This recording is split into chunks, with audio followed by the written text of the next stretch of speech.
This is Ajay Barnwal. Today our topic is the auxiliary systems in the substations.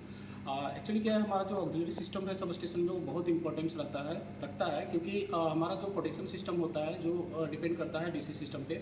और DC system जो हमारा battery bank है और battery charger है उसके लिए क्या है एसी सप्लाई चाहिए चार्जिंग के लिए। तो अभी क्या है कि हम वन बाय वन एक्सप्लेन करेंगे कि हमारा जो ये एक्चुअली एमएसबी है और ये MSB actually main switch board बोलते हैं इसको। तो इसमें क्या है कि हमारा जो लॉजिक क्रिएट होता है इसमें हमारा दो इनकमर है। एक हमारा है टर्सरी से जो यहाँ पे एक 500 MVA का ICT है। तो वहाँ से क्या है उसमें 33 kV का सप्लाई आया हुआ है जिसमें हमारे एक 630 kV का ट्रांसफार्मर लगा हुआ है। उससे हमारा 415 वोल्ट में कन्वर्ट करके हम टर्सरी पे लोड डाल सकते हैं। नेक्स्ट है हमारा बस कपलर एंड बस कपलर क्या है इन दोनों को कपल करने के लिए या इन दोनों को कपल करने के लिए हम यूज करते हैं। आफ्टर दैट क्या है कि ये हमारा जो है 11/0.415 kV ये हमारा एक्चुअली क्या है स्टेट इलेक्ट्रिसिटी बोर्ड के थ्रू आता है लाइन। डेडिकेटेड फीडर होता है क्योंकि अगर बाय डिफॉल्ट मेरा टर्सरी अगर चला गया तो उस टाइम में क्या होता है कि हमको इस पे लोड को शिफ्ट करके और हम इससे चला सकते हैं।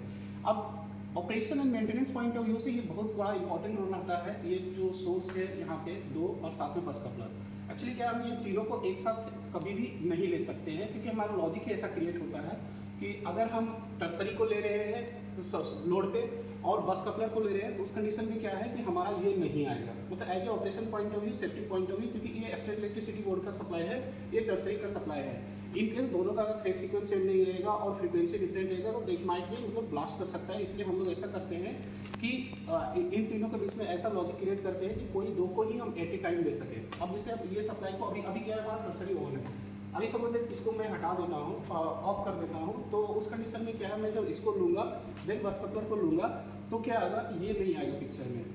अब नेक्स्ट हमारा एक और है यहाँ पे कि SPW motor. SPW motor basically क्या है कि हमारा जो यहाँ पे फायर फाइटिंग सिस्टम है वो एक्चुअली वाटर टाइप का है।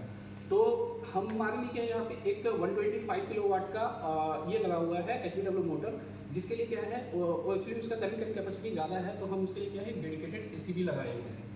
और ये जो ACB है वो सिर्फ डेडिकेटेड उस फीडर के लिए है मतलब फायर फाइटिंग रूम के लिए और as well as SPW motor के लिए।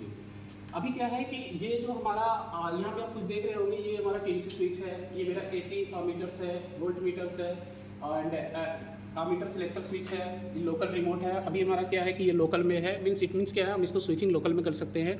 ये ऑटो मैनुअल स्विच है, अगर ऑटो में हम रखेंगे तो दैट मीन्स क्या है कि अगर सप्लाई आएगा तो ये ऑटोमेटिकली ऑन हो जाएगा।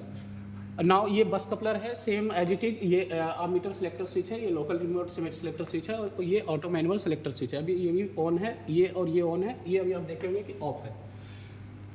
नेक्स्ट क्या है ये हमारा टर्सरी जो है ये टर्सरी भी क्या है कि अभी हमारा ऑन है और सेम एज इट इज जैसे हमारा 11 kV का सप्लाई था सेम यहाँ पे selector switch as it is है। आप यहाँ पे वोल्ट मीटर को ऐसे घुमा के RY BY जो भी आप अपना देखना चाहते हैं आप देख सकते हैं, ठीक है। एंड नाउ ये क्या है VMR क्या होता है एक्चुअली क्या है VMR हम वोल्टेज मॉनिटरिंग रिले होता है क्योंकि जब सप्लाई आएगा तो सबसे पहले हमारा VMR पिक करता है। अगर VMR ड्रॉप किया तो दैट मीन्स क्या अगर सप्लाई चला जाएगा तो ये ACB अपने आप बंद हो जाएगा।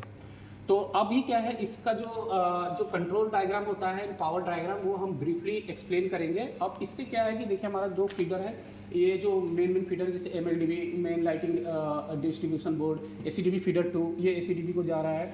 नेक्स्ट यहाँ पे ये हमारा ACDB फीडर 1 मतलब हमारे पास ACDB भी है बट ACDB का वीडियो हम बाद में बनाएंगे। बट अभी जो ब्रीफ हम यही करना चाह रहे थे कि MSB सबस्टेशन में कितना इंपॉर्टेंस रखता है। अगर हमारा AC सिस्टम ना रहे तो उससे हमारा प्रोटेक्शन सिस्टम पे क्या इम्पैक्ट पड़ेगा।